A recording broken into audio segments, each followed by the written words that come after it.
चलिए ये क्वेश्चंस आपके होमवर्क हैं, ठीक है, नोट कर लीजिए अच्छे से और बनाइएगा आप, ठीक है। इसमें से हम एक क्वेश्चंस ये टाइप भी बता चुके हैं, ये टाइप भी बता चुके हैं, और ये 5, 6, 7 में से एक कोई बता सकते हैं आपको। हम आपको 7 नंबर बता देते हैं, ठीक है। 8 नंबर भी आप बना सकते हो, उसमें कोई दिक्कत नहीं है। आप फिगर बनाना पहले और बना सकते हो। हम आपको क्वेश्चन नंबर 7 इसमें बताएंगे, और भी टाइप के क्वेश्चंस अगर होगा तो लेंगे, नहीं तो फिर नेक्स्ट थ्योरी में अब आगे बढ़ेंगे। तो अब हम इसे मिटाएंगे और डायरेक्ट क्वेश्चन केवल 7 बनाएंगे। वीडियो को पॉज करके आप बना लीजिए इसको।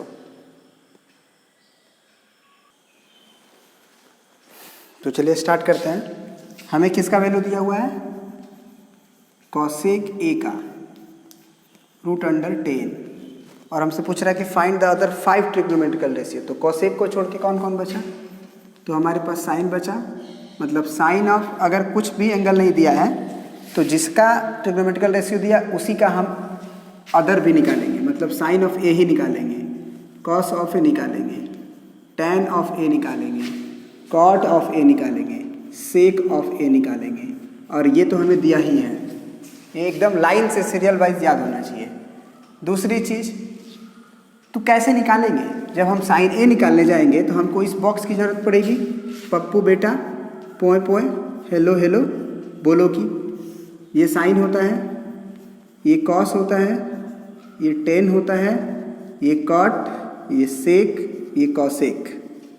जब साइन निकालने जाओगे तो साइन ऑफ ए क्या होगा तुम्हारा? वो होगा परपेंडिकुलर अपॉन हाइपोटेनस। अब बताओ कि साइन ऑफ ए जब परपेंडिकुलर बाई हाइपोटेनस हुआ तो परपेंडिकुलर किसे बोले, हाइपोटेनस किसे बोले? इसकी जरूरत पड़ी तो आपको ये जो गिवन क्वांटिटी है उसको यूज करना पड़ेगा। लिखोगे since cosec A is equal to √10 upon 1 लिख सकते हैं। तो कॉसेक वहाँ से क्या होता है?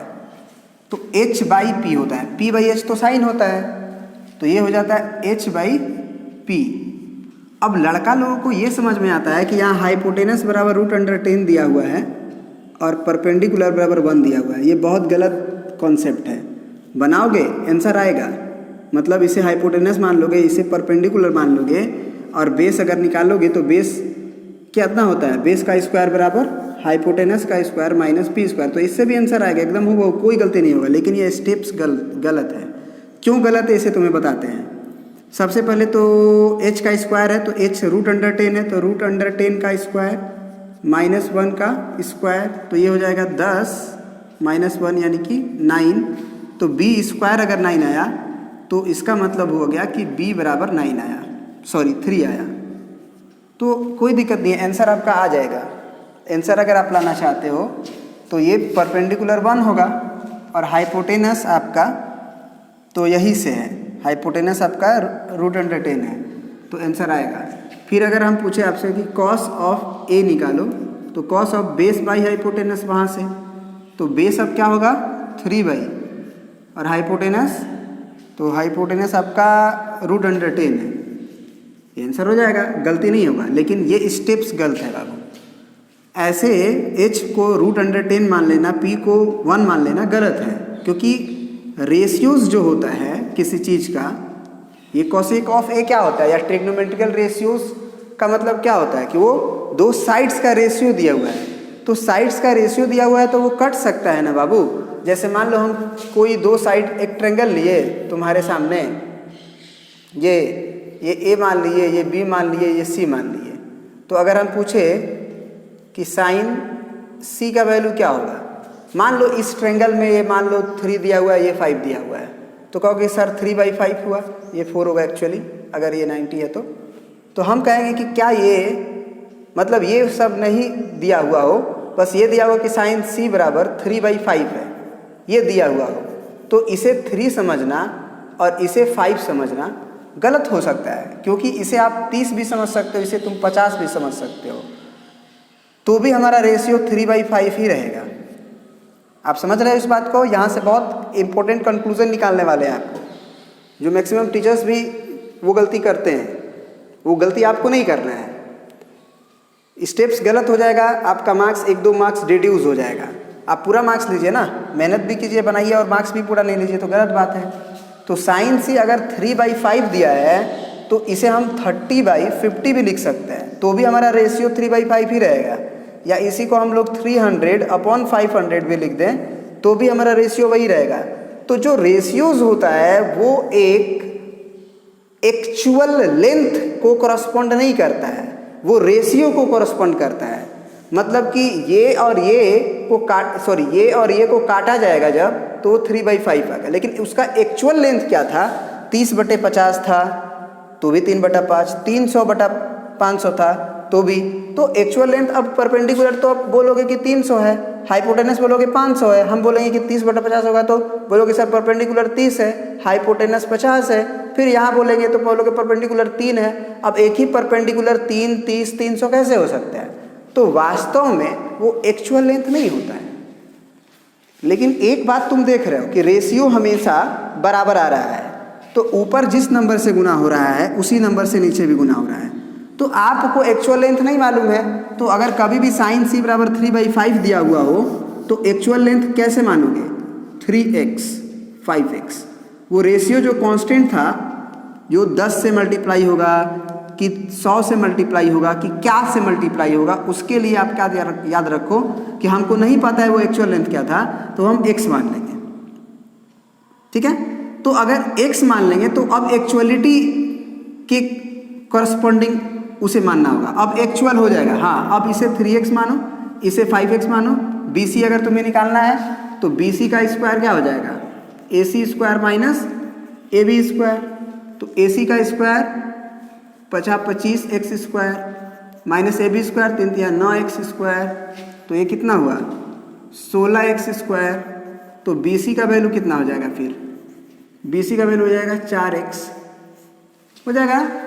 तो अपने आप ये लेंथ 4x आएगा। ठीक है ना? तो यहाँ से ये समझो कि जो रेशियोज होता है वो एक्चुअल लेंथ नहीं होता है। तो उसी तरह से कोसेक a बराबर भी अगर तुम्हें ये दिया हुआ हो √10/1, तो एक्चुअल लेंथ नहीं दिया हुआ है, तो आपको हाइपोटेनस को कैसे मानना चाहिए इस क्वेश्चन में? √10x। p को क्या मानना चाहिए? 1x। b स्क्वायर का क्या होना चाहिए? यहाँ पे x लिखना चाहिए, यहाँ भी x लिखना चाहिए।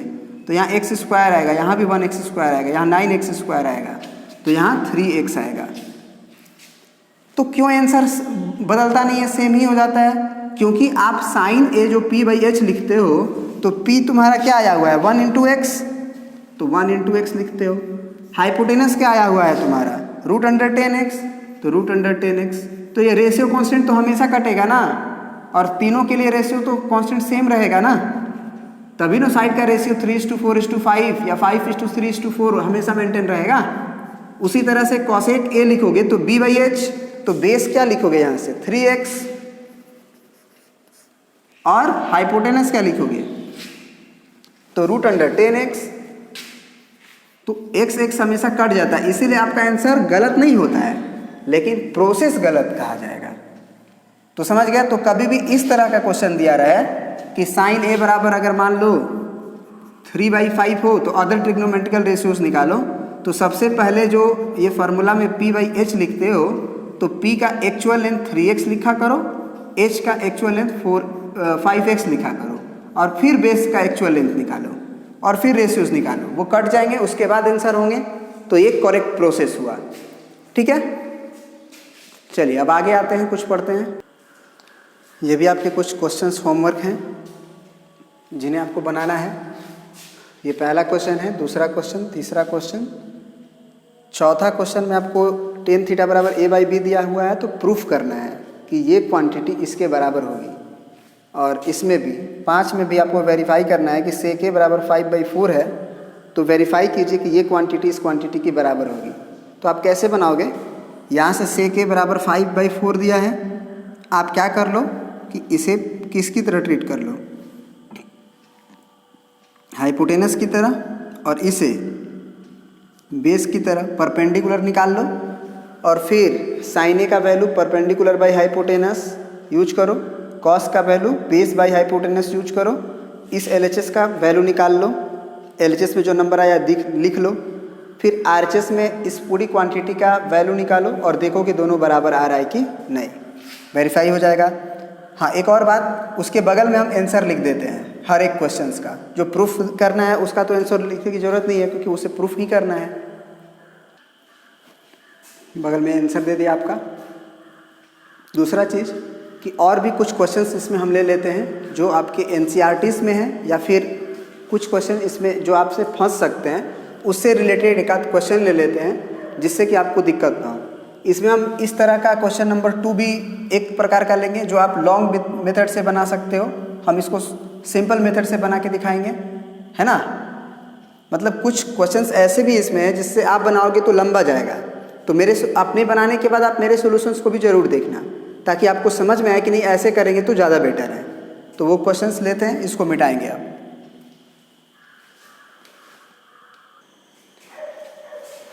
तो चलिए, जो होमवर्क दिए हैं उसी पे बेस्ड कुछ क्वेश्चंस ले लेते हैं, ताकि उसका होमवर्क आपका बन जाए।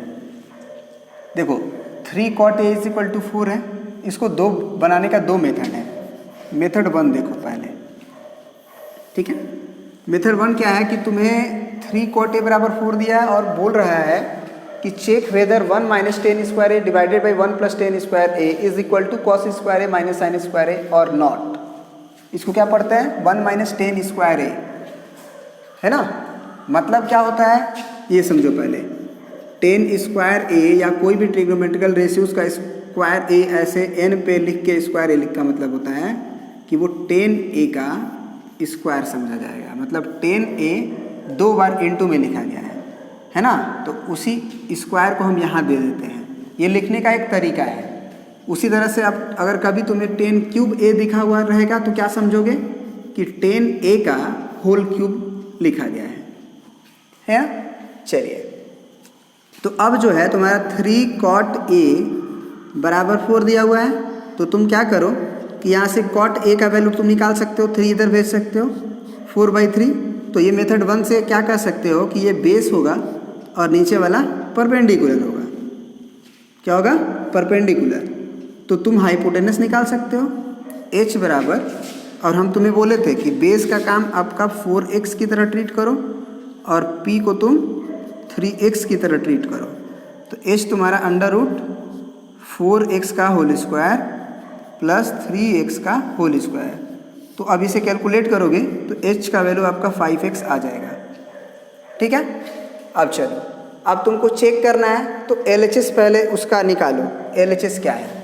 तो यदि हम LHS लेके चलेंगे तो LHS मेरा ये है, बराबर के ऊपर खड़े हो जाने के बाद जो हमारे लेफ्ट हैंड साइड दिखाई देता है उसे LHS बोलते हैं। तो LHS का मतलब 1 - 10² A है और नीचे 1 + 10² है। इसका वैल्यू पहले निकाल के देखते हैं कि कितना आता है। तो 1 - 10A का वैल्यू क्या होता है? लाल बटा वो PBP, पप्पू बेटा पोए पोए हेलो हेलो बोलो। तो यहाँ 10 रहता है तो 10P/B होता है।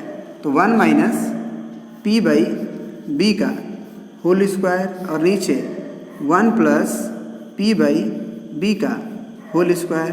तो यहाँ से क्या पाओगे तुम? 1 - P क्या है तुम्हारा? तो P है 3x।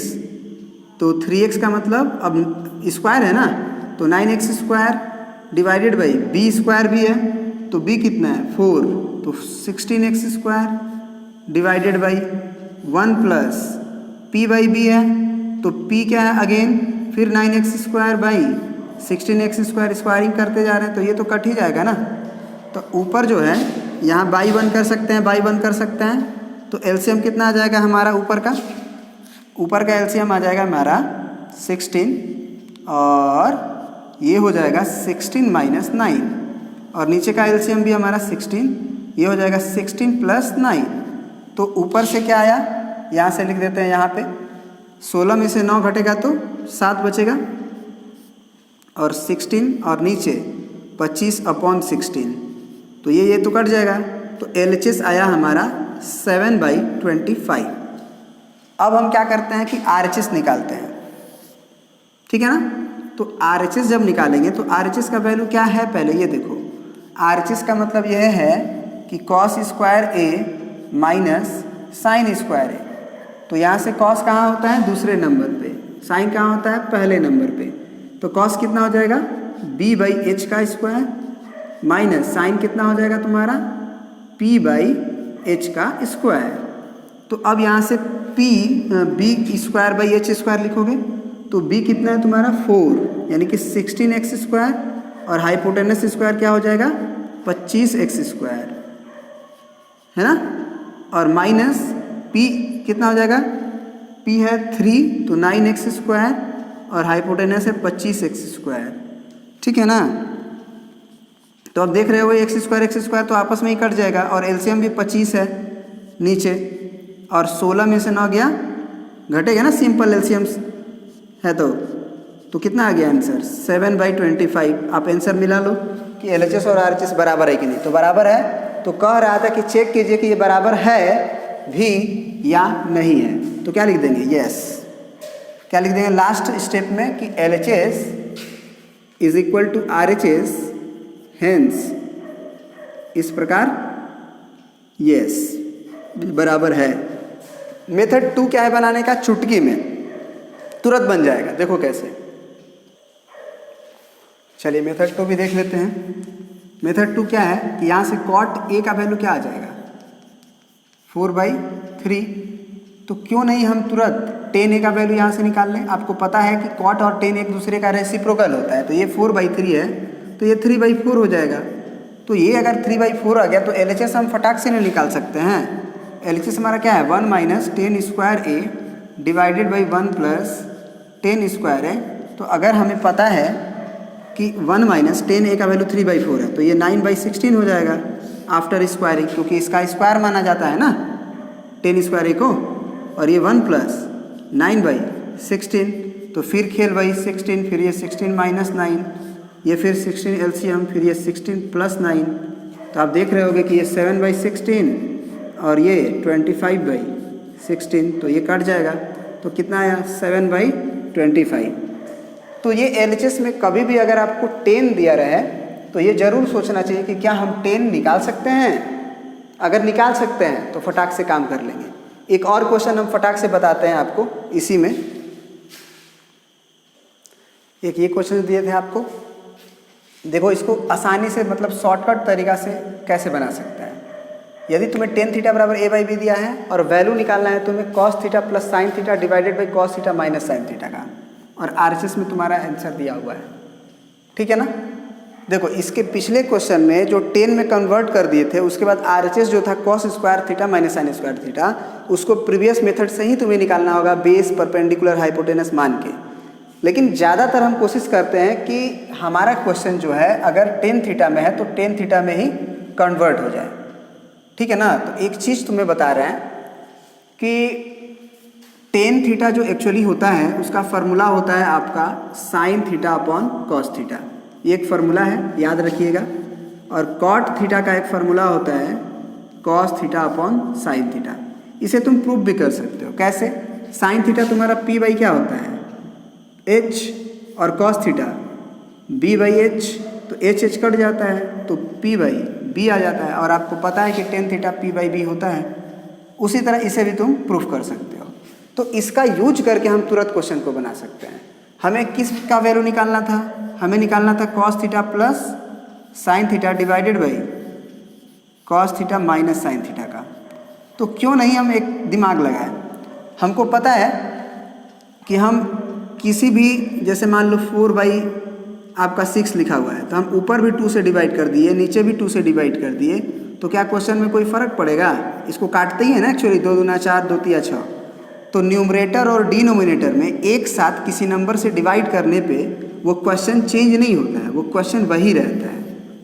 समझ रहे हो। या न्यूमरेटर और डिनोमिनेटर में किसी नंबर खास नंबर से मल्टीप्लाई भी कर देते हैं के से, तो भी कोई फ़र्क नहीं पड़ता है, वो वही रहता है। तो हम क्यों नहीं न्यूमरेटर और डिनोमिनेटर में साइन थीटा से डिवाइड कर दें, सॉरी कॉस थीटा से, क्योंकि tan थीटा लाना है ना, और tan थीटा के नीचे क्या है कॉस थीटा। तो हमारे दिमाग में क्लिक होना चाहिए कि tan थीटा अगर है तो साइन बाई कॉस है तो डिवाइड में कॉस होना चाहिए। तो हम क्या लिख देंगे यहाँ पे divided by cos theta numerator and denominator both. तो न्यूमरेटर और डिनोमिनेटर दोनों में यदि डिवाइड करोगे तुम तो देखो तुम्हें क्या मिलेगा, तुम्हें मिलेगा cos theta plus sine theta divided by cos theta, फिर नीचे मिलेगा cos theta minus sine theta divided by cos theta. अब आपको पता होगा कि डिवाइड सेपरेट कर सकते हैं हर एक डिवीज़न में, तो जब सेपरेट करिएगा तो ये कॉस थीटा इसमें भी डिवाइड करेंगे, इसमें भी डिवाइड करेंगे, मतलब कि cos theta divided by cos theta plus sine theta divided by sine theta. उसी तरह नीचे cos theta divided by cos theta minus sine theta divided by sine theta. ये कट के 1 हो जाएगा, ये 10 हो जाएगा। इसका मतलब इसका वैल्यू हो गया 1 प्लस साइन बाई कॉस से डिवाइड किए थे ना बाबू, ये कॉस ही रहेगा ना, ये कॉस रहेगा, कॉस से डिवाइड किए थे, तो ये कितना हो जाएगा 10 थीटा डिवाइडेड बाई नीचे कितना हो जाएगा 1 माइनस 10 थीटा। अब तुम्हारा 10 थीटा का value direct a by B दिया हुआ है, तो यहाँ डायरेक्ट रख देंगे 1 प्लस a बाई बी और नीचे 1 माइनस a बाई बी। अब फिर ऊपर एलसीएम होगा b, नीचे भी एलसीएम b, तो एलसीएम से कट जाएगा, तो b प्लस a हो जाएगा ऊपर और नीचे हो जाएगा b माइनस a, क्योंकि बाई वन करके आप एलसीएम लोगे तो नीचे का एलसीएम कट जाएगा और ये b इसमें मल्टीप्लाई होगा तो b प्लस a, ये भी b इसमें मल्टीप्लाई होगा b माइनस a। यही आपका आंसर मिलाना था। आई होप कि आपको ये मेथड भी समझ में आया होगा। ठीक है, चलिए, यानी कि आप इसमें क्या क्या सीखे। पहला सीखे कि कभी भी अगर हमको टेन थीटा बराबर a बाई बी दिया है तो दो तरीका से बना सकते हैं क्वेश्चन, या साइन थीटा बराबर अगर मान लो आपको 2/5 दिया हुआ है तो हम कितने तरीक़े से बना सकते हैं, दो तरीक़ा से। अगर इस तरह का वैल्यू निकालना हो तो सबसे पहला तरीका क्या होता है कि इसे p मानो, इसे h मानो और बेस निकाल लो, और cos थीटा का जैसे वैल्यू होता है b/h, उसका वैल्यू रखो साइन का p/h, उसका वैल्यू निकालो एंड सो ऑन। दूसरा तरीका होता है कि कभी कभी हम टेन थीटा में ही इस क्वेश्चन को कन्वर्ट कर लेते हैं, तो जैसे आप बना सकते हो, क्योंकि जो वैल्यूज़ निकालना रहता है उसमें अदर ट्रिग्नोमेट्रिकल रेशियोज़ होता है, तो अदर ट्रिग्नोमेट्रिकल रेशियोज़ के लिए आपको परपेंडिकुलर बेस और हाइपोटेनस पता होना चाहिए। जब निकल जाएगा तो p/b होगा तो p/b कर लेंगे, साइन क्यूब थीटा होगा तब p/h का होल क्यूब कर लेंगे। समझ रहे हो ना बात को, इस तरह से आप क्वेश्चन बना सकते हैं। अब आते हैं नेक्स्ट वीडियोज़ में, कुछ थ्योरी भी लेते हैं और कुछ इंपॉर्टेंट क्वेश्चंस भी लेते हैं आपका, और आपको बता देते हैं कि NCERTs और RD शर्मास दोनों बुक बनाइए, केवल RS अग्रवाल बनाने की आवश्यकता नहीं है, क्योंकि झूठ मूठ का 1000 क्वेश्चन बनाने से बढ़िया है कि हम कुछ ही क्वेश्चन बनाए जो अच्छे हों। ठीक है ना, जिससे हमारा कॉन्सेप्ट क्लियर हो, है ना, क्योंकि मजदूर वाला काम करोगे तो फिर मजदूर ही रह जाओगे। हार्ड वर्क करो, स्मार्ट वर्क करो, और उसके लिए हम रिकमेंड करेंगे तुम्हें RD शर्मा एंड NCERT। ठीक है, थैंक यू।